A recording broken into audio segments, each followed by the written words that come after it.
नमस्ते, मी कोमल। आज आपण दरवर्षीप्रमाणे अनारसे बनवणार आहोत। त्याच्यासाठी मी इथे तांदूळ घेतलेले आहेत भिजवून। हे तांदूळ मी 3 दिवस आणि 3 रात्र भिजवून घेतलेले आहेत। आज 4था दिवस आहे।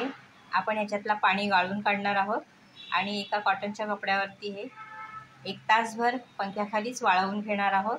तांदूळ उन्हामध्ये वाळवायचे नाहीत आणि ह्या तांदळापासून आपण मोकल, शबरीची बोरे, तांदळाचे लाडू असे विविध प्रकार बनवू शकतो।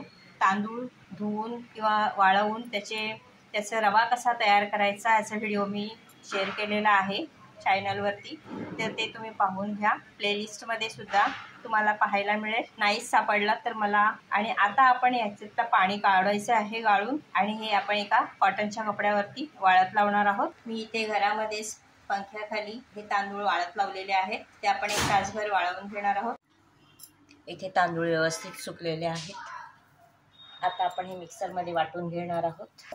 मिक्सरला लावून घेतलेले तांदूळ आपण याच्यामध्ये चाळून घेणार आहोत। हे पहा, अशा पद्धतीने रवा वाटून घेतलेला आहे। सर्व तांदूळ आपण अशाच पद्धतीने मिक्सरला लावून चाळून घेणार आहोत। इथे मी चाळून घेतलेला पीठ घेतलेला आहे। त्याच्यामध्ये चिमूटभर मीठ टाकायचं आहे। हे पीठ जे आहे ते 400 ग्रॅम आहे। त्याच्यामध्ये आपण 200 ग्रॅम गूळ मिक्स करणार आहोत। तुम्हाला जास्त गोड हवं असेल तर तुम्ही गुळाचं प्रमाण वाढवू शकताय किंवा त्याच्यामध्ये पिठी साखर मिक्स करू शकते। जेवढं पीठ आहे त्याच्या अर्ध गूळ किंवा साखर घ्यायचं आहे। व्यवस्थित मिक्स करून घ्यायचं आहे। हे संपूर्ण पीठ व्यवस्थित मिक्स करून झालेलं आहे। हे आपलं अनारसांचं पीठ बनून तयार आहे। ह्या संपूर्ण पिठाचा एक गोळा तयार करून एखाद्या डब्यामध्ये ठेवायचं आहे आणि तुम्हाला जेव्हा हवे असतील तेव्हा त्याचे अनारसे।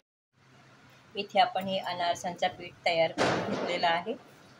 व्यवस्थित त्याचा गोळा एकजीव झालेला आहे। आता आपण हे अनारसे बनवून घेणार आहोत। तर मी इथे थोडंसं पोर्शन घेते। हे पीठ हाताला चिटकतो त्याच्यासाठी हाताला थोडंसं तेल लावून घ्यायचं। अशा पद्धतीने गोळे तयार करायचे।